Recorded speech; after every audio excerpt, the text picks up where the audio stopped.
তুমি কে, আমি কে, কে বলেছে, কে বলেছে? ঠিক এরকম সাধারণ করে বলতে হবে জঙ্গি তোকমাকে। এই দেশের সবচেয়ে মিথ্যা, সবচেয়ে ভুয়া, সবচেয়ে হয়রানিমূলক, সবচেয়ে অস্তিত্বহীন মামলার নাম হলো জঙ্গি মামলা। তাহলে তুমি কে, আমি কে? জঙ্গি জঙ্গি কে বলেছে, কে বলেছে? খুনি হাসিনা, খুনি হাসিনা। পারবেন নি? মিছিল দেন। জঙ্গি কি রে বেটা? জং মানি যুদ্ধ, জঙ্গি মানি যোদ্ধা, এটা পাঁচটি শব্দ। তো জঙ্গি সারা দুনিয়া, রসুলের সাহাবীরা জঙ্গি ছিল, যোদ্ধা ছিল। রসুল জঙ্গি ছিল, যোদ্ধা ছিল। জঙ্গি মানি যোদ্ধা। তাহলে আমরা যোদ্ধা হব, এটা তো আমাদের গৌরবের বিষয়। আমার রসুল জঙ্গি যোদ্ধা, আমার সাহাবায়ে কেরাম সোয়া লক্ষ জঙ্গি যোদ্ধা। তাহলে আমি মাহমুদ হাসান গুনবী যোদ্ধা, জঙ্গি, এটা তো আলহামদুলিল্লাহ।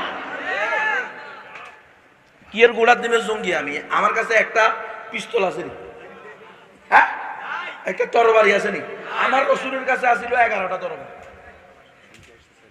হ্যাঁ, হুজুর করতে আবার সন্ত্রাসীটা ছাড়ি দিয়ে না সেন ভয়ে। হুজুর মনে করছে আমি ভয়ে বলতেছি না ওইটা। আর জঙ্গিটা তো আরো পাতলা, সন্ত্রাসীটা তো আরো। সন্ত্রাসী তো শব্দের সাথে ইসলামের কোনো দূরতম সম্পর্ক নাই। সন্ত্রাসী বন্ধ করার জন্যই তো মুজাহিদ। কিরে আল্লাহ মুজাহিদ তৈরি করছে কিরে? সন্ত্রাসীকে বন্ধ করার জন্য। এই শেখ হাসিনার সন্ত্রাসী, সিটিডিসি কাউন্টার টেররিজমের সন্ত্রাসী, তারপরে র্যাবের সন্ত্রাসী, ডিজিএফআই সন্ত্রাসী। দেখছেন না আয়নার ঘর বানাইছে যে? কি কষ্ট লাগে? আমাদেরও কষ্ট লাগছে যখন আমাদের ভাইদেরকে নিয়ে নৌক উঠেছেন, প্রস্তাবের রাস্তার ভিতরে কারেন্টের শর্ট দিছেন, মুখের ভিতরে সুতার কাপড় পেঁচিয়ে পানি ঢালছেন, বাঁশ ডলা দিছেন যখন, তখন আমাদেরও কষ্ট লাগছে। কষ্ট লাগে কার? কষ্ট লাগুক। আল্লাহর বিরুদ্ধে, আল্লাহর রসুলের বিরুদ্ধে, আল্লাহর ওলিদের বিরুদ্ধে যারা এই ধরনের আস্ফালন করবে, এই ধরনের অন্যায় অত্যাচার করার দুঃসাহস দেখাবে, রব্বুল আলামিন একদিন আগে আর পরে তাদেরকে নিস্ত নাবুদ করে দিবে। আর যারা নির্যাতিত হবে, নিপীড়িত হবে, তাদের ব্যাপারে আল্লাহর ঘোষণা আছে, ওয়ালাউ আন্না আহলাল কুরা আমানু ওয়াত্তাকাউ লাফাতাহনা আলাইহিম বারাকাতিম মিনাস সামাই ওয়াল আরদ। যদি কোনো জনপদবাসী প্রকৃতপক্ষে তাকওয়া অর্জন করতে পারে, ঈমান আনতে পারে, মুমিনের মতো মুমিন হতে পারে, উদখুলু ফিস সিলমি কাফা ওয়ালা তামুতুন্না ইল্লা ওয়া আনতুম মুসলিমুন, পরিপূর্ণ হইতে পারে, তাহলে তাদের কোনো ভয়ের কারণ নাই, তাদের কোনো সমস্যাই নাই। সাময়িক ক্ষতি হবে। আলী হাসান উসামা সাহেব 1 বছর জেল খাটবে, হয়তো 1 বছরে 50 লাখ টাকা ক্ষতিগ্রস্ত হবে। হ্যাঁ, হয়তো শেখ জসিমউদ্দিন রহমানী হাফিজাহুল্লাহ ওয়া রাআহ 11 বছর 16 দিন জেল কাটছে। কয় বছর? কোনো অপরাধ নাই, খালি হক কথা বলার কারণে। রসুলের গালিদাতার ব্যাপারে আমাদের কোনো আপোষ নাই। রসুলের গালিদাতার একটাই বিধান, একটাই বিধান, একটাই বিধান, আইনামা সুকিফু উখিযু ওয়া কুতিলু তাকদীরা। রসুলের গালিদাতাকে যেখানে পাওয়া যাবে সেখানে পাকড়াও করা হবে, কেটে টুকরা টুকরা করা হবে, চাপাতি ব্যবহার করা হবে। এটাই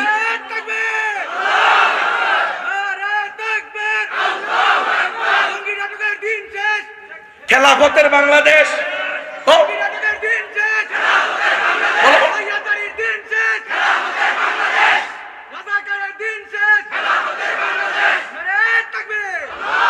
গণতন্ত্রের দিন শেষ।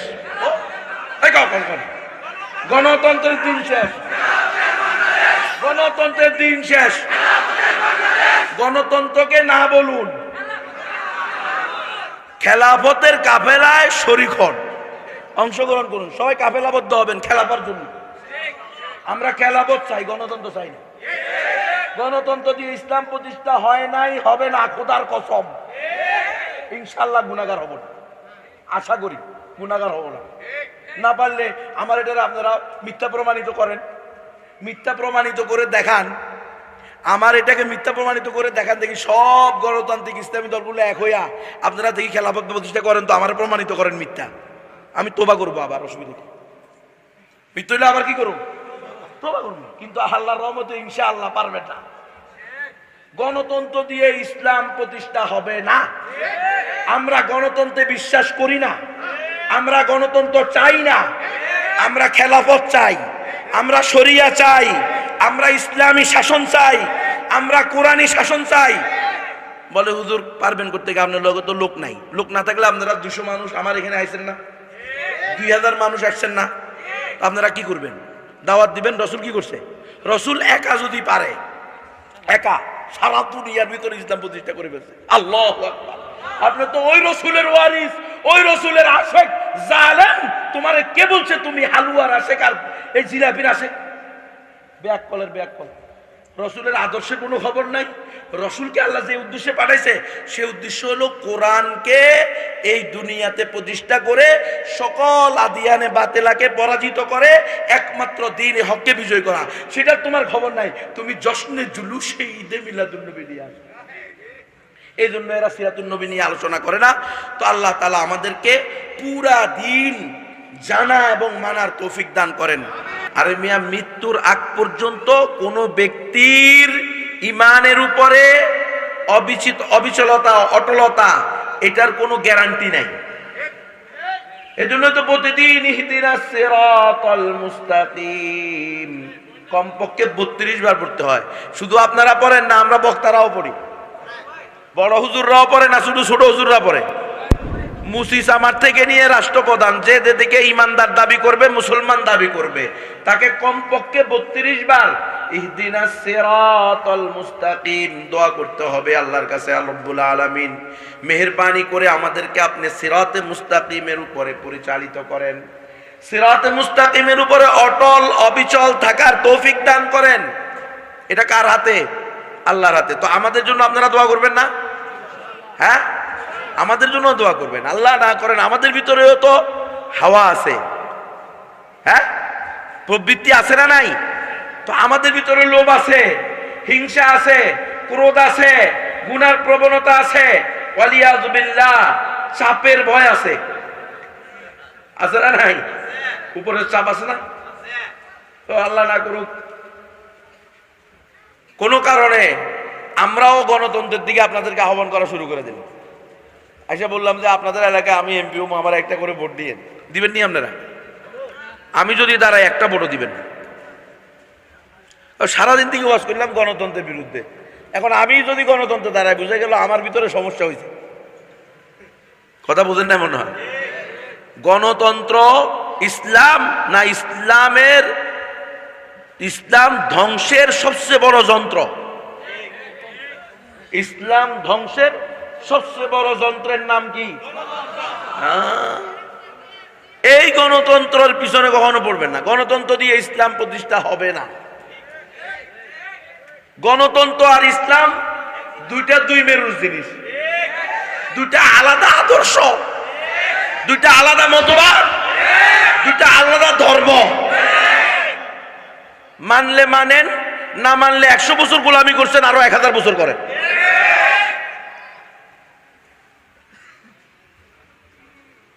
গণতন্ত্রকে যদি আপনি মানেন, তাহলে রব্বুল আলামিনকে আপনি মানতে পারবেন। গণতন্ত্রকে যদি আপনি মানেন, তাহলে একমাত্র আদর্শ মুহাম্মদে আরবির আদর্শকে আপনি বলতে পারবেন। গণতন্ত্রকে যদি আপনি বিশ্বাস করেন, গণতন্ত্রকেই যদি আপনি আদর্শ হিসেবে গ্রহণ করেন, তো আপনি কোশ্চিন কালেও মাজার পূজারীদের শিরিক বন্ধ করতে পারবেন না। গণতন্ত্র বিশ্বাস করেনওয়ালারাই তো বলবে, হ্যাঁ এরা বড় বড় নিজেদেরকে হ্যাঁ কি মনে করবে, বুদ্ধিজীবী, মানে বুদ্ধি বেশি খায় নাকি? বুদ্ধিজীবী, এরা বলে বুদ্ধি বেশি খায়, শয়তানে বুদ্ধি দেয় আর কি এদেরকে। সব নাস্তিকে অধিকাংশ এগুলো কি, এই বুদ্ধিজীবী গুলো এরা সব এই অবস্থা। তো এরা উঠে দাঁড়াবে যে না, তো গণতন্ত্রের দেশে তো আপনি মাজার ভাঙতে পারেন না। মাজারে, যে মাজারে শিরিক হবে, যে মাজারে কুফর হবে, যে মাজারে গাজার আড্ডা হবে, যে মাজারে ফেন্সিডির আড্ডা হবে, যে মাজারে জেনার আসর হবে, যে মাজারে অশ্লীলতার আসর হবে, সেই মাজার ভেঙ্গে গুড়িয়ে দেওয়া ইমানদারের দায়িত্ব।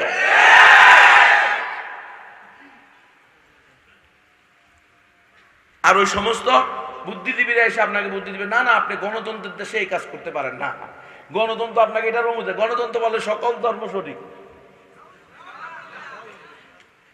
আর ইসলাম বলে একমাত্র সঠিক ধর্ম ইসলাম। একমাত্র সঠিক ধর্ম ইসলাম হলে গাজার আসর রাখা যাবে না। একমাত্র সঠিক ধর্ম ইসলাম হলে মিলাদুন নবীর নামে ঈদে মিলাদুন নবী নাম দিয়া সকল ঈদের সেরা ঈদ ঘোষণা করা যাবে না। কারণ ইসলামে ঈদ হলো দুইটা, এখন শুরু করছে এটার শাব্দিক অর্থ, এটার আবিধানিক অর্থ, পারিভাষিক অর্থ। হ্যাঁ, আরে বাবা, আবিধানিক অর্থ পারিভাষিক অর্থ যখন তার ইস্তেলাহি অর্থ ইসলাম ঠিক করে দিয়েছে, তখন কি তুমি এটার আবিধানিক অর্থ দেখে শাব্দিক অর্থ দেখে সব কিছুকে ইসলামাইজেশন করবা? কখনো এটা সম্ভব না। ইসলামের সাথে এগুলো 100 ভাগ সাংঘর্ষিক করা। জুমার নামাজের দিন, জুমার দিন এটাও ঈদের দিন, অবশ্যই গরিবের জন্য এটাও কি ঈদের দিন। আর এটা বলে কি তুমি ঈদে মিলাদুন নবীর সেরা ঈদ বলতে চাও নাকি? ঈদে মিলাদুন নবীর লোক এটার লোক কি সম্পর্ক? ঈদে মিলাদুন নবী মানে কি? হ্যাঁ, রসুলের জন্মের আনন্দের দিন নাকি? রসুলের জন্ম নিঃসন্দেহে এটা আনন্দের, এটা মোহাব্বতের, এটা আজমতের, এটা সম্মানের, এটা মুসলিম উম্মার গৌরবের, এতে কোনো সন্দেহ নাই। কোন মুসলমান রসুলের জন্মকে অস্বীকার করলে মুসলমান হয় কেমন? মিলাদুন নবী মানি নবীর জন্ম, কিন্তু শরিয়া এসে ঈদ শব্দ মানে আনন্দ। শরিয়া এসে, আল্লাহর আইন এসে, রসুলের সুন্নাহ এসে ঈদের একটা পারিভাষিক অর্থ দাঁড় করিয়েছে, ইস্তেলাহি অর্থ বর্ণনা করেছে। পুরা বছরে 2 দিন মুসলমানদের ঈদ। কয় দিন? এই 2 দিনের ঈদ কি আল্লাহর পক্ষ থেকে নির্ধারিত, রসুলের পক্ষ থেকে সাহাবায়ে কেরামের মাধ্যমে এটা পালিত, ঘোষিত। ঈদুল ফিতর, ঈদুল আজহা, এই 2টা ঈদ, বুকরা ঈদ আর কি রমজান ঈদ, এই 2টা ঈদ। এর বাহিরে তৃতীয় কোনো ঈদ ইসলাম কি নির্ধারণ করছে? আজকে এই ধরনের কথা বলার মানে কি? তো সালাত শব্দের অর্থ হলো কোমর ডুলানো। এই সালাত শব্দের অর্থ কি? কথা বলেন, কোমর ডুলানো। এখন যদি পরিমণি ড্যান্স দিয়ে কয় যে আমি নামাজ পড়ছি, নিতম্ব হেলানো। সালাত শব্দের অর্থ কি? একটা অর্থ, একটা অর্থ কি হজ। হজ শব্দের অর্থ কি? ইচ্ছা করা। এখন কেউ যদি চুরি করার ইচ্ছা করে বলে যে আমি হজ করছি, জেনা করার, ধর্ষণ করার নিয়ত করে বলে যে আমি হজ করছি, এটা হজ হবে? হ্যাঁ, জিহাদ শব্দের অর্থ হলো চেষ্টা করা। হ্যাঁ, এখন যে কোনো কাজের চেষ্টা করলে ওটা জিহাদ হবে? তো জিহাদ, সালাত, নামাজ, ঈদ এগুলো কোরআন আসার পূর্বেও, ইসলামী শরিয়া আসার পূর্বেও আরবি ভাষায় ছিল। ছিল কি ছিল না? যেহেতু এগুলো আরবি ভাষা, কিন্তু যখন ইসলাম এসে গেছে, কোরআন এসে গেছে, রসুল এসে গেছে, সুন্নাহ এসে গেছে, তখন ইসলামী শরিয়া এগুলো একটা সুনির্দিষ্ট ব্যাখ্যা দিয়েছে। দিছে কি দেয় নাই? এখন আপনি ওই শাব্দিক অর্থ ধরে এটার সুনির্দিষ্ট অর্থকে বাতিল করে দিবেন, এই সুযোগ কি ইসলামে আছে? এই সুযোগ ইসলামে নাই। এই সিরাতুন নবী সম্মেলন আলহামদুলিল্লাহ অত্যন্ত গুরুত্বপূর্ণ। মিলাদুন নবী আনন্দের বিষয়, কোনো সন্দেহ নাই, কিন্তু মিলাদুন নবীতে আমাদের কোনো আমল নাই। রসুলের জন্মদিনে আমাদের বিশেষ কোনো আমল আছে? রসুলের জন্মদিন পালন, এটারও কোনো ইতিহাস ইসলামে আছে? নাই। রসুল করছেন, সাহাবায়ে কেরাম করছেন। রসুলের জন্মদিবস যদি পালনীয় হতো, তাহলে সাহাবায়ে কেরাম ছিলেন উশাকে রসুল, রসুলের সবচেয়ে বড় আশিক। কেমন আশিক? আপনার মতো আমার মতো জিলাপি ঘোর আশিক, হালুয়া ঘোর আশিক। রসুলকে গালি দিছে, রাতের অন্ধকারে গিয়ে কল্লা উড়াইয়া দিছে। এরা হলো আসে। আর তুমি বাটফারের বাটফার, তোমার সামনে রসুলের গালি দেয়, তোমার ঘুমও হারাম হয় না? তোমার অন্তরের ভিতরে কম্পন সৃষ্টি হয় না? রসুলকে যারা গালি দিছে তাদেরকে তাদের পাওনা বুঝিয়ে দিছে, ওই সকল উম্মতের শার্দুল যুবকদেরকে, উম্মতের বীর পুরুষদেরকে ফাঁসির রায় দিয়ে জেলখানার অন্ধকার প্রকোষ্ঠে আটকিয়ে রাখছে। তোমার মতো আশিক রাসূল ওই সকল বীর পুরুষদের, বীর মুজাহিদদের, ওই সকল প্রকৃত মুমিনদের পক্ষে একটা কথা বলার তৌফিক হয় না। মিথ্যুক, ধোঁকাবাজ, প্রতারক, দাজ্জাল, কাজ্জাব, তাগুতের লেসপেন্সার, ইহুদি খ্রিস্টানদের দালাল। রসুলের আশিক তো তারা যাদের সামনে রসুলকে গালি দিয়ে কোনো কুলাঙ্গার বাঁচতে পারবে না। তুই কিসের রসুলের আশিক? হ্যাঁ, জিলাপি খাওয়া আর বেগানা বেহায়া মহিলাদেরকে নিয়ে, আরেকজনের বউ, আরেকজনের মেয়ে, আরেকজনের বোনের নিয়ে জশ্নে জুলুসে ঈদে মিলাদ, আকাম কুকামের দোকানদার, রসুলের আশিকের দাবিদার। এরা যদি বাটপার না হয়, এই জমিনে বাটপার কেনা? সাবধান হয়ে যান। আপনি সিরাতুন নবীর মধ্যে আপনার আমল আছে, যতদিন রসুলের উপরে কি নাজিল হয় নাই, কোরআন নাজিল হয় নাই, আল্লাহর পক্ষ থেকে বিধিবিধান নাজিল হয় নাই, ততদিনের কোনো আমল আপনার উপরে আল্লাহ ফরজ করেন। রসুলের কোনো ব্যক্তিগত আমলকে উম্মার উপরে আল্লাহ ফরজ করছে, ওয়াজিব করছে? করে নাই। যখন থেকে আল্লাহ কোরআন নাজিল করছেন 23 বছরের রসুলের মৃত্যুর দিন পর্যন্ত, এটা হলো স্মরণীয়। এই জন্য সিরাতুন নবী দেখবেন, এই জাতি, এই ফেরাকে দল্লা বিভ্রান্ত গোষ্ঠী, এরা সিরাতুন নবী নিয়ে কোনো আলোচনা করে না। কারণ সিরাতুন নবী নিয়ে আলোচনা করলে তাকে তাহাজ্জুদ পড়তে হবে। সিরাতুন নবী নিয়ে আলোচনা করলে তাকে স্ত্রীর হক আদায় করতে হবে। সিরাতুন নবী নিয়ে আদায় করতে হলে, আলোচনা করতে হলে তার মেয়েদেরকে ভার্সিটিতে ছেলে মেয়ে যৌথ শিক্ষায় শিক্ষিত করা যাবে না। সিরাতুন নবী নিয়ে আলোচনা করলে তার স্ত্রীকে পর্দা করাইতে হবে। সিরাতুন নবী নিয়ে আলোচনা করলে সে তার বন্দ পীরের ভণ্ড মুরিদদের স্ত্রীদের খেদমত নিতে পারবে না। নেয় কি নেয় না? খবর নেন। মনের পর্দা বড় পর্দা, বাইরের আলো নিবাউরে, মনের আলো বড় আলো, বাইরের আলো। হায় হায় হায়, চিন্তা করেন, নারী পুরুষ একসাথে জমা করিয়া এরপরে এই গজল লাগাইয়া লাইট বন্ধ করে দেয়। কি এশক, এশকের ভিতরে জোশ আসি গেছে। ঘটনা যা ঘটার তা করতেছে, স্বাভাবিক। সিরাতুন নবী নিয়ে আলোচনা করলে তাদের এই সকল ভণ্ডামি, অশ্লীলতা চলবে না, বন্ধ হয়ে যাবে। কারণ সিরাতুন নবীতে সকল ভণ্ডামি নাই। সিরাতুন নবীতে আছে উম্মে সালামা এবং উম্মে হাবিবা খেদমত করতেছে, আর অন্ধ সাহাবী আছে আব্দুল্লাহ ইবনে উম্মে মাকতুম। আসার পর রাসূল বলতেছে ইহতাজিবা। কি কইছে রে? মানে কি? তোমরা পর্দার আড়ালে চলে যাও, পর্দা করো। ওনারা বলতেছে ইয়া রাসূলুল্লাহ, উনি তো অন্ধ। অন্ধ না, একে আমরা দেখবো। বলতেছে তোমরা কি অন্ধ? আমাদের নারীরাও কি পর পুরুষকে দেখতে পারবে? পারবে না। সেখানে ভণ্ডপীরেরা দেখে, ভণ্ডপীরেরা সরাসরি খেদমত নেয়। আফসোস লাগে আমার যে উম্মত কেন এই জিনিস বুঝে না। কিন্তু তোমার বউ তোমার মেয়ে নিয়ে পুটুস পাটুস করতে আমারও তো ভালো লাগে, সমস্যা কি? ফিরি ফিরি ফ্রি সার্ভিস যদি ভাই সমস্যা দেন, ওয়ালিয়াযু বিল্লাহি মিন যালিক, আল্লাহর কাছে বানা চাই, সরাসরি গজব। তো ওলামায়ে কেরাম আপনাদেরকে যে বলতেছে ভাই উনার কাজ উনি করুক, এই আমার দিকে তাকান, এই মৌলানা উনার কাজ উনি করুক, আপনারা, আমি এ পর্যন্ত কিছু বলছি তো আপনারা এরকম করেন, ডিস্টার্ব হলে আমার চুপচাপ থাকেন। ভাই আপনি কিছু বলেন, ও থাক। 2-4 জন জজবাওয়ালা না থাকলে আপনারা তো ঘুমে যাবেন। ঠিক আছে তো, মাঝে মধ্যে আপনার হুতাট না করলে আপনি উঠবেন না, ওয়াজ করবো আমরা ঘুমাইবেন, লাভটা কি?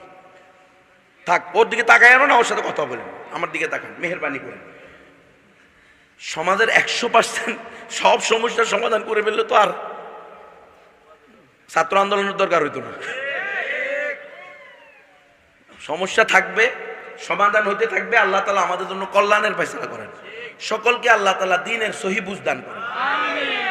আমরা আল্লাহর জন্য বলি, আল্লাহর জন্য শুনি, ডানে বামে কি হইতেছে এটা না দেখি। ও লা ইলাহা ইল্লাল্লাহ, আস্তাগফিরুল্লাহ। তো কি বলতেছিলাম, সিরাতুন নবী নিয়ে তারা আলোচনা করতে রাজি না এবং করবেও না। তারা মিলাদুন নবী নিয়ে আলোচনা করবে, কারণ ওখানে দুনিয়াবি সকল স্বার্থ নিহিত।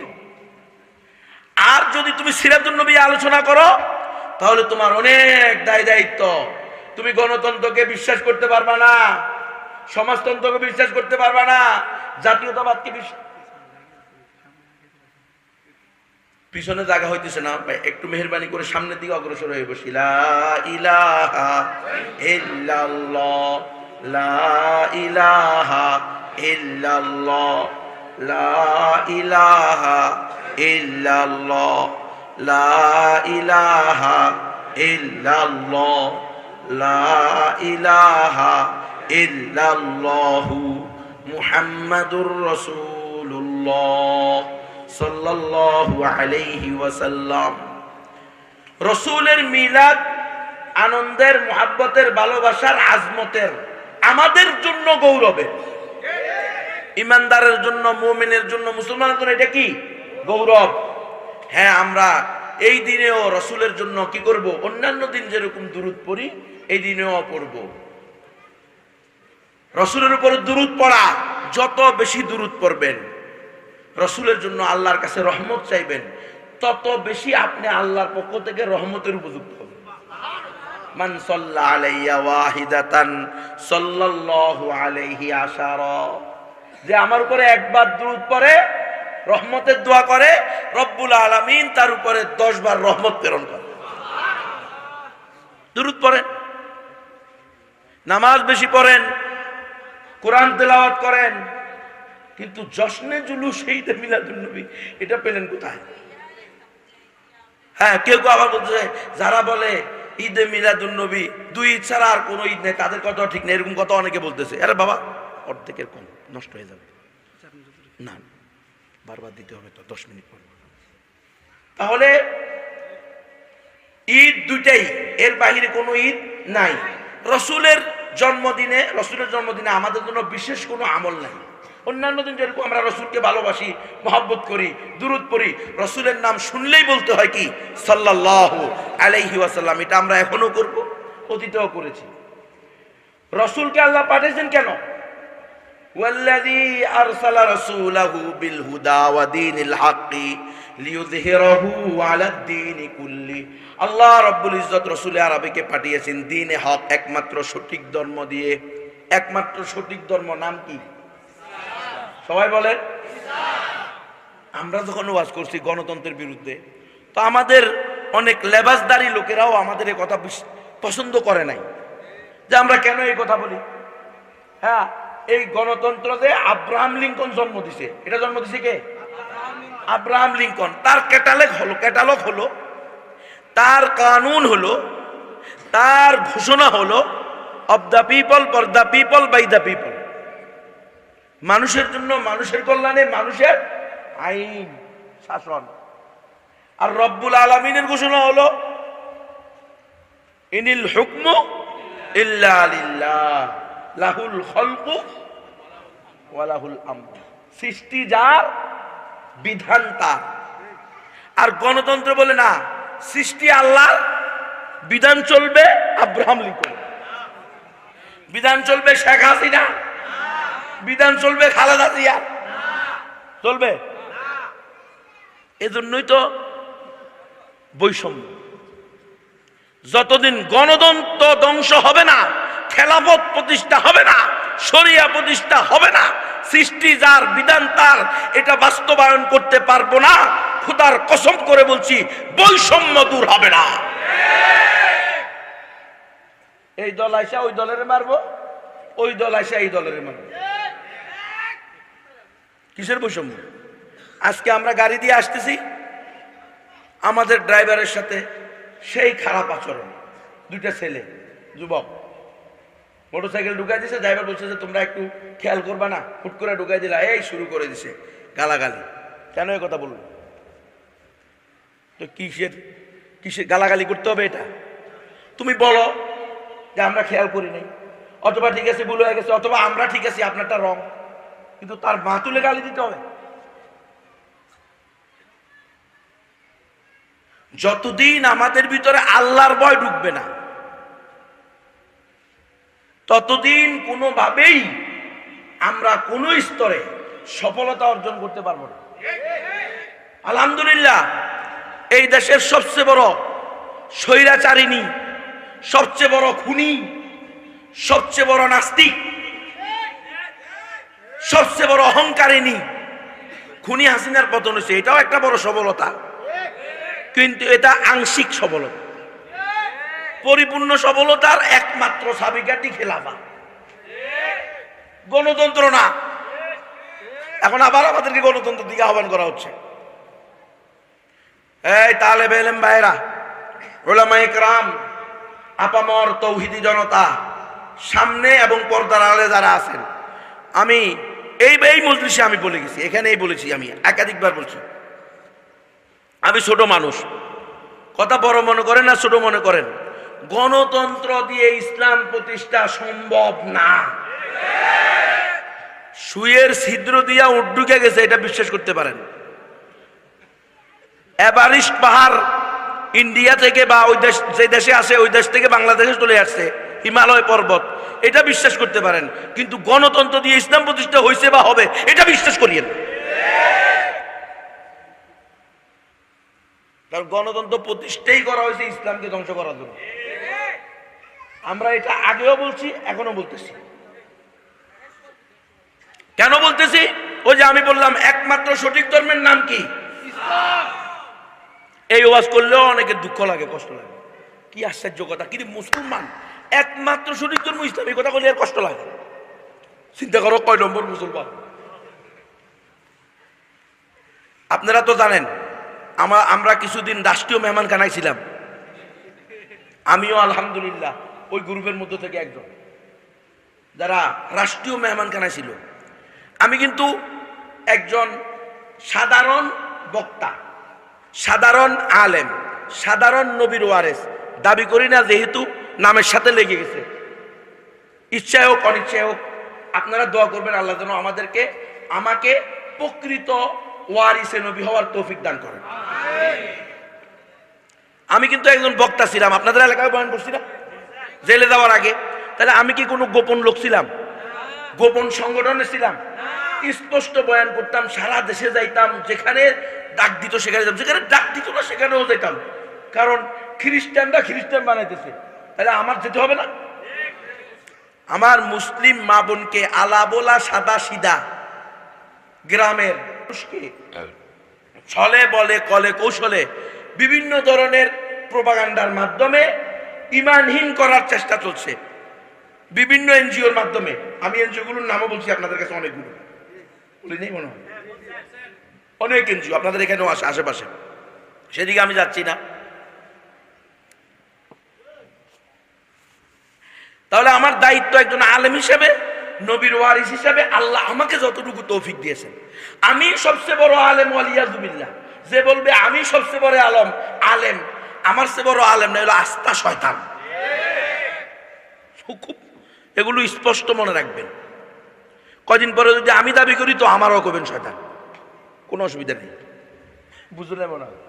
আমি সব জানতাম আর কেউ কিছু জানে না, আমি সবচেয়ে বড় আলেম, এটা দাবি করছে কে? শয়তানে। আমি কেমনে মাটির কাছে মাটিকে সেজদা করি? এটা কি সম্ভব? আল্লাহ তাআলা তাকে করছে শয়তানের রজিম, অভিশপ্ত শয়তান বানায় দিছে। আল্লাহর কাছে আমরা এই ধরনের দাবি থেকে পানা চাই। হ্যাঁ, কোরআন হাদিসের আলোকে যতটুকু আল্লাহ তৌফিক দিয়েছে আপনারা দোয়া করছেন, বাপ মায়ের দোয়া, আসাতেজায়ে কেরামের দোয়া, আমাদের শেখ মাশায়েখদের দোয়া, মুরব্বিদের দোয়া, আকাবির আসলাফদের দোয়ার বরকতে আমরা ওয়াজ করেছি যে ইসলামই একমাত্র সঠিক ধর্ম, অন্য সকল ধর্ম বাতিল। কথা কন না দেন না? এখন তথাকথিত কিছু কিছু ব্রড মাইন্ডের লোক, এগুলো মাইন্ড কি ব্রড, বুঝলেন নাই? এরা বলা শুরু করছে যে না, আপনি এমন কোন শব্দ বাক্য ব্যবহার করতে পারেন না যেটা দ্বারা অমুসলিমরা কি পায়, কষ্ট পায়, ওদেরকে আপনি কাফের বলতে পারেন না। তো কাফের বলতাম না, তোমার দুলাভাই বলতাম। কি রে, কাফের বলে তোর কষ্ট লাগে? কয় নম্বর মুসলমান? নম্বর লাগা। হ্যাঁ, এখন আমরা আলোচনা করেছি, আমরা ওপেন সাধারণ মানুষ হিসাবে, সাধারণ আলেম হিসেবে, কিন্তু আমাকে গুম করা হয়েছে, গুম করে 10 দিন রাখা হয়েছে, চোখ বেঁধে হাত বেঁধে 24 ঘন্টা রুমের ভিতরে। চিকন, আমি রুম মাপছি, আমার পায়ে লম্বায় 17 পা, চওড়ায় 6 পা। এই রুমটার ভিতরে রেখেছি, একটা মাত্র দরজা, ওই লোহার রড দিয়ে, মোটা মোটা রড দিয়ে, একই দরজায় 2টা তালা লাগানো। 24 ঘন্টা এভাবে রাখা হয়েছে। নামাজের সময়ও কোনো জালেম হাত খুলে দেয় না, হাত খুলতে বললে গালাগালি করছে, এমনি পর নামাজ। এরা আমাকে একদিন কারেন্টের শর্ট দিয়ে লটকিয়ে পিটাইছে। এদের প্রথম প্রশ্ন হলো, তুই একমাত্র সঠিক ধর্ম ইসলাম, এই বয়ান করলি কেন? কিতা করবো, ওইটা আসছে, উত্তর ওরা দিবে। তো আমি বললাম, একমাত্র সঠিক ধর্ম ইসলাম, এটা তো আমার কথা না, এটা তো আল্লাহর কথা, আর আমি হলাম আল্লাহর প্রতিনিধি। ইন্নী জাইলুম ফিল আরদি খলিফা, বনি আদম হলো আল্লাহর প্রতিনিধি, তো আমার দায়িত্ব আল্লাহ যা বলছে তা বলা। আমি কি আল্লাহর বাইরে যেতে পারবো? আল্লাহই বলছেন সূরা আলে ইমরানের 19 নম্বর আয়াতে, ইন্নাদ-দীনা ইনদাল্লাহি আল ইসলাম, নিশ্চয়ই আল্লাহর নিকট একমাত্র গ্রহণযোগ্য ধর্ম হলো ইসলাম। সে আমাকে বলতেছে না, এই দেশ গণতন্ত্র দিয়ে চলে, বলতে হবে সকল ধর্ম সঠিক। আমি বললাম নাউযুবিল্লাহি মিন যালিক, তাহলে করস পায়াত দিয়ে দেন। এটাই যদি মাকসাদ হয় তাহলে ছেড়ে দিয়ে না, কারণ ছেড়ে দিলে আবার একই কথা বলবে। তোমরা মনে করছো 10 দিন গুম রাখা 32 মাস জেলে রাখলে আমরা আর কথা বলবো না, এরকম না। আমরা তো রসুলের ওয়ারিস, আমাদের রসুল আমাদেরকে শিক্ষা দিছে। আবু তালেব ডেকে বলছে, বাতিজা, তোমার বিরুদ্ধে মক্কার বড় বড় সর্দারেরা আমার কাছে এসেছে, তাদের একটা ওয়াফদ আমার কাছে আসছে, বড় একটা জামাত আসছে। তারা এসে বলছে, আবু তালেব, তোমার বাতিজাকে সামলাও, আমাদের ধৈর্যের একটা সীমা আছে, ধৈর্যের বাঁধ ভেঙে যাচ্ছে।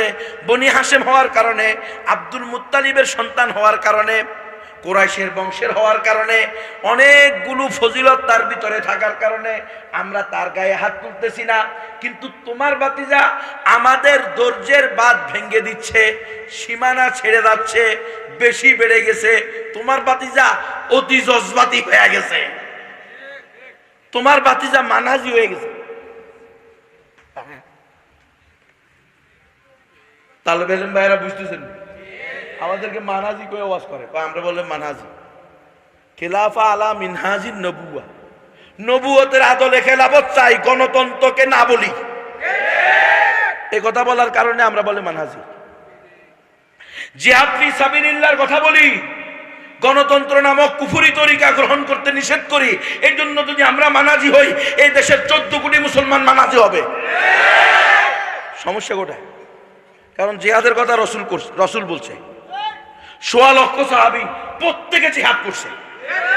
1.25 লক্ষ সাহাবী সবাই মুজাহিদ ছিল না, সবাই হাফেজ ছিল না, সবাই ইমাম ছিল না, সবাই খতিব ছিল না, সবাই মুহতামিম ছিল না, সবাই মুফতি ছিল না, সবাই মুহাদ্দিস ছিল না, সবাই ইমামুল হারামাইন ছিল না, কিন্তু 1.25 লক্ষের 1.25 লক্ষ মুজাহিদ ফি সাবিলিল্লাহ ছিল। ঠিক আছে নি হুজুর? না কথা মিছে কই?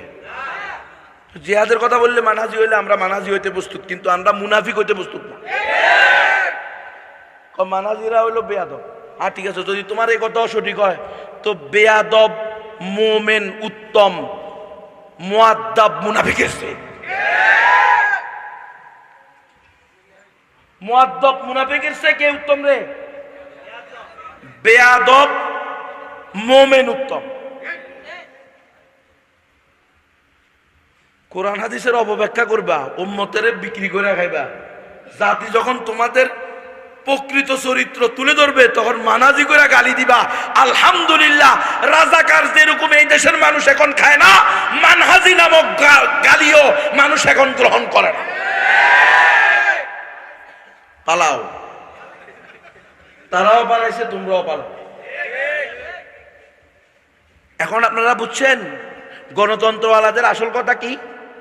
স্পষ্ট কথা, আমাকে বলছে সকল ধর্ম সঠিক বলতে হবে। এটা হলো গণতন্ত্রের মূল মন্ত্র। আর আপনি বলেন যে না, আমরা গণতন্ত্র করি আব্রাহাম লিঙ্কনের, কিন্তু মিছিল হলো অবদা আল্লাহ বাইদা আল্লাহ পর্দা আল্লাহ। ওরে বেওকুফের বেওকুফ, গণতন্ত্র কি তুমি জন্ম দিছনি? তুমি জন্ম দিলে না, এটা সত্য। জন্ম তো দিছে আব্রাহাম লিঙ্কন। যে বানাইছে তার ক্যাটালগ চলবে না তোমার ক্যাটালগ চলবে? মোবাইল এটা আমি বানাইছি, যেই কোম্পানি বানাইছে ওই কোম্পানি যে ক্যাটালগ দিছে ওই ক্যাটালগ অনুযায়ী, ওই নিয়মে, ওই পদ্ধতিতে, ওই তরিকায় যতদিন এটা আমি চালাবো ঠিক থাকবো, যতদিন চালাবো না এটা নষ্ট হয়ে যাবে। কথা বলেন? নষ্ট হইলে ওই ডাক্তারের কাছে নিয়ে যাবেন। মোবাইল ডাক্তার আছে না নাই? তো মোবাইল ডাক্তারে কোন তরিকায় চিকিৎসা দিবে? এর মন মতো দিব না কোম্পানি যে তরিকায় লিখছে ওই তরিকায়? তুমি করবে না। দুনিয়ার সব কিছু বুঝো, খালি এখানে এসে বুঝো না। স্পষ্ট কথা আমার সাথে, একমাত্র সঠিক ধর্ম ইসলামে কথা বলা যাবে না, সকল ধর্ম সঠিক কথা বলতে হবে। এবং প্রকৃত গণতন্ত্রের অনুসারী, গণতন্ত্রের বিশ্বাসী, গণতন্ত্রের প্রতিষ্ঠাকারী, গণতন্ত্রকে রক্ষাকারী তাদের সকলের মনের কথা এটা। যার কারণে দেখেন না, কোন দলের প্রধান বলে আমরা ইসলামী শরিয়া আইনে বিশ্বাস করি না। ফখরুল ইসলাম আলমগীর নিজে বলছে, নাম কইতে ভয় লাগেনি? আমরা স্বৈরাচারীর বিরুদ্ধে নাম বলতেও আমাদের ভয় লাগে নাই। আলহামদুলিল্লাহ, যে আসুক তার বিরুদ্ধে কথা বলতে, যদি সে কোরআনের বিরুদ্ধে, সুন্নাহর বিরুদ্ধে যায়, আমরা তার বিরুদ্ধে কথা বলবো।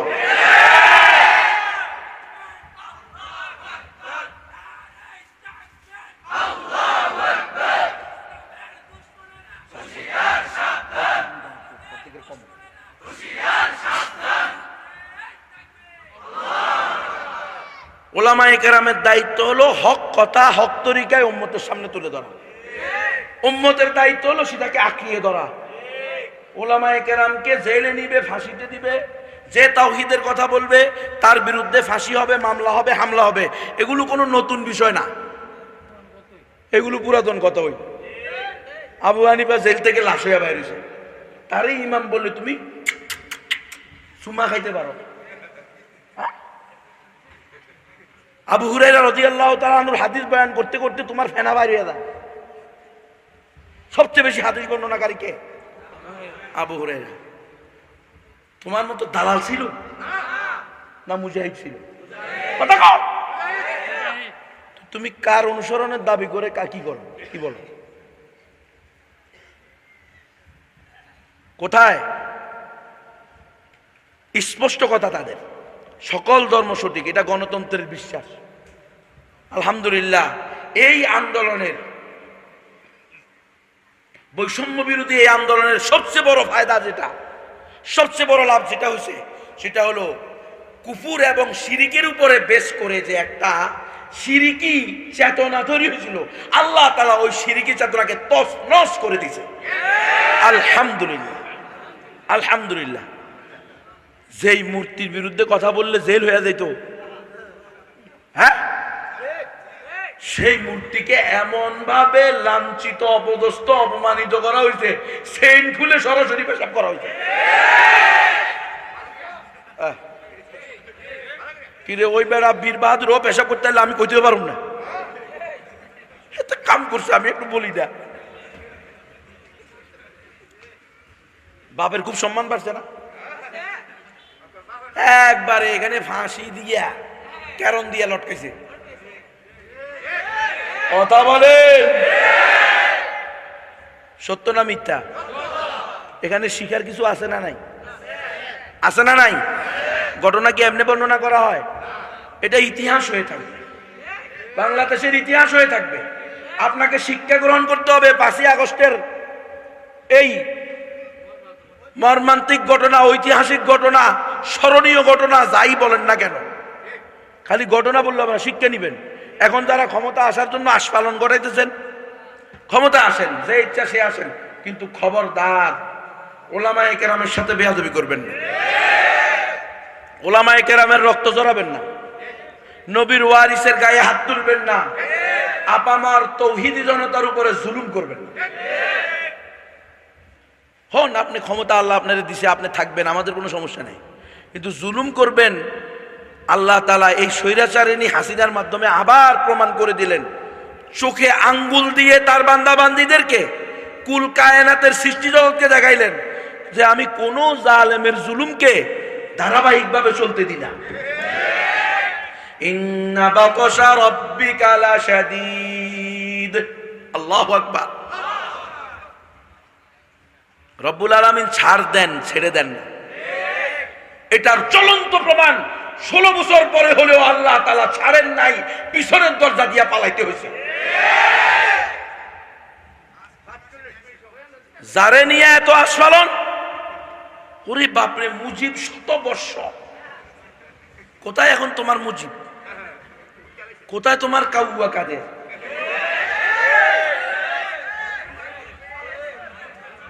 কোথায় তোমার টাকলা? কি কি নাম এক একটা, কোথায় হারুন্যা আউনাঙ্কেল? আউ আগুন লাগাই দিছে আল্লাহ। হ্যাঁ, বেনজির কোথায় এখন?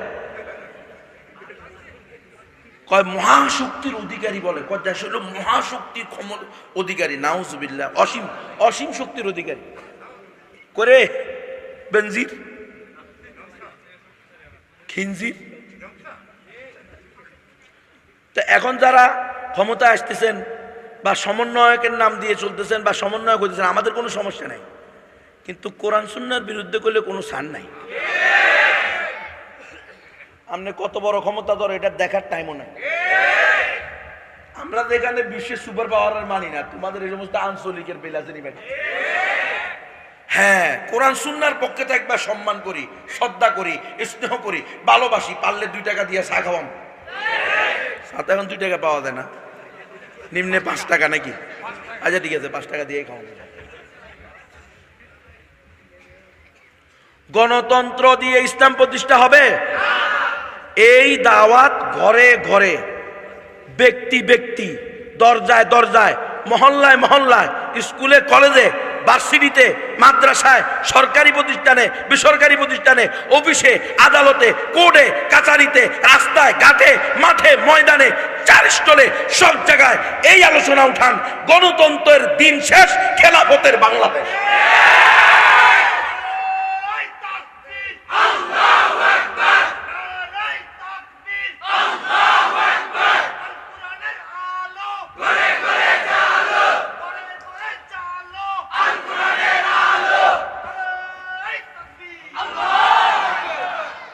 এই সমস্ত কুফুরি, শিরিকি, মাজার, এগুলো প্রতিষ্ঠা হয়েছে কিসের আড়ালে? কিসের শক্তি? এই গণতন্ত্রের শক্তিতে। ওই যে আমার বাক স্বাধীনতা, আমার ব্যক্তি স্বাধীনতা, আমার ওই কি কয় এটাকে, প্রবৃত্তি স্বাধীনতা। আমি আমার মন চাইছে ইচ্ছা মতো মূর্তি বানাইলাম। তোর বাপের টাকা নিয়ে 400 কোটি টাকা দিতে মূর্তি বানাইছস, শয়তান কুলাঙ্গার। হাজার হাজার কোটি টাকা খরচ করে যে মূর্তি বানায়, এর টাকা কে দিছে তোরে? হ্যাঁ, হায় হায় হায়, জনগণের পাখির মতো গুলি করে মারিছে, বাতি বন্ধ করে দিছে। মনে আছে কবে? শাপলা চত্বরে। হায় হায় হায় হায়, ভুলে যাবেন? চিরজীবন মনে রাখবেন, নিজের সন্তানদেরকে শিখিয়ে দেবেন। ওরা যেরকম শিখাইছে, একজন দাড়িওয়ালা টুপিওয়ালা দেখলে ওই শাপলা চত্বরে শিখেছে, আপনারা দেখলে, আমারা দেখলে এরকম। ওই হাসান জামিল সাহেব বয়ান দিছে, উনি তো ওই শাপলা চত্বরের পাশেই, কি কয়, আরে নাস্তিকদের ইয়া হয়েছে যে কোন জায়গায়, শাহবাগ, ওই শাহবাগের পাশেই তো ওনার মসজিদ। ও বলছে আমি ফুট ওভার ব্রিজ পার হইতেছি, কোনো এক কারণে পার হইতে হয় না, রাস্তার এই পার ওই পার। এক শয়তান দইয়ুস মহিলা তার ছোট্ট বাচ্চারা শিখে দিতেছে, আমারা দেখে বলতেছে, ওনাকে বলো, ওনার সামনে দিয়ে তুমি বলো, তুই রাজাকার, তুই রাজাকার। আমি হাসান জামিল সাহেবের বয়ানে নিজে শুনছি। আলহামদুলিল্লাহ, আল্লাহ তাআলা এমন ভাবে এটাকে ঘুরাইয়া দিছে। শেখ আলী হাসান উসামা হাফিজাহুল্লাহ ওয়া রাআ এসে গেছে। হুজুর আসছেন, মন খুলে বয়ান করবে ইনশাআল্লাহ। আপনারা আসছেন, সকলে মনোযোগ দিয়ে বসবেন, অত্যন্ত গুরুত্ব সহকারে আলোচনা শুনবেন। আমি একটু দূরে যেতে হবে, এই জন্য আপাতত আপনাদের থেকে বিদায় নিচ্ছি। ভাই ইনশাআল্লাহ আসেন, কষ্ট না করি, আমরা ইনশাআল্লাহ দোয়া করি। আল্লাহ তো খুব মনোযোগ দিয়ে শুনবেন ইনশাআল্লাহ। আল্লাহ তাআলা বাইকে নেখায়াত দান করেন, সুস্থতার সাথে আল্লাহ তাআলা আরো বেশি দ্বীনি খেদমত করার তৌফিক দান করেন, আসমানি জমিনি বালা থেকে হেফাজত করেন। আল্লাহ তাআলা সকল বাতিল ফেরকা, বাতিল ষড়যন্ত্র, বাতিলদের আগ্রাসন থেকে মুক্ত রাখেন। আমিন ওয়া আখিরু দাওয়ানা আলহামদুলিল্লাহি রাব্বিল আলামিন। আসসালামু আলাইকুম ওয়া রাহমাতুল্লাহ। আসসালামু আলাইকুম ওয়া রাহমাতুল্লাহি ওয়া বারাকাতুহু। আলহামদুলিল্লাহ আলহামদুলিল্লাহি নাহমাদুহু ওয়া নাস্তাঈনুহু ওয়া নাস্তাগফিরুহু ওয়া নু'মিনু বিহি ওয়া নাতাওয়াক্কালু আলাইহি ওয়া নাউযু বিল্লাহি মিন শুরুরি আনফুসিনা ওয়া মিন সাইয়্যাতি আমালিনা মান ইয়াহদিহিল্লাহু ফালা মুদিল্লা লাহু ওয়া মান ইউদ্লিলহু ফালা হাদিয়া লাহু। ونشهد أن لا إله إلا الله وحده لا شريك له ونشهد أن سيدنا ومولانا محمدا عبده ورسوله أما بعد فأعوذ بالله من الشيطان الرجيم بسم الله الرحمن الرحيم هو الذي أرسل رسوله بالهدى ودين الحق ليظهره على الدين كله ولو كره المشركون. وقال رسول الله صلى الله عليه وسلم تركت فيكم أمرين لن تضلوا ما تمسكتم بهما كتاب الله وسنة رسوله صلى الله عليه وسلم. صدق الله العظيم وصدق رسوله النبي الكريم ونحن على ذلك من الشاهدين والشاكرين والعاقبة للمتقين والمجاهدين والحمد لله رب العالمين. اللهم صل على محمد وعلى آل محمد كما صليت على إبراهيم وعلى آل إبراهيم إنك حميد مجيد. اللهم بارك على محمد وعلى آل محمد كما باركت على إبراهيم وعلى آل إبراهيم إنك حميد مجيد. অধ্যকার ঘাটুরা সবুজ সংঘের উদ্যোগে আয়োজিত সিরাতুন নবী উপলক্ষে ৭১তম ঐতিহাসিক ইসলামী মহাসম্মেলন। আল্লাহ রব্বুল ইজ্জতের দরবারে লাখো কোটি শুকরিয়া যে আল্লাহ তাআলা এখানে আবার আসার তৌফিক দান করেছেন। আমি আজ থেকে প্রায় ৪ বছর আগে আসছিলাম, তাই না? এখানে এই মাঠেই মাহফিল করেছি। ওই দিনও আলী হাসান উসামা সাহেব দামাত বারাকাতুহুল আলিয়া ছিলেন। আল্লাহ তাআলা হযরতকে নেক হায়াত দান করেন, হক ও হক্কানিয়াতের সাথে উম্মতের বহুমুখী খেদমাত আঞ্জাম দেওয়ার তৌফিক দান করেন। আল্লাহ তাআলা কোনোভাবেই যেন হকের পথ থেকে বিভ্রান্ত না করেন। দোয়া করবেন না? দোয়া করতে হবে কি হবে না?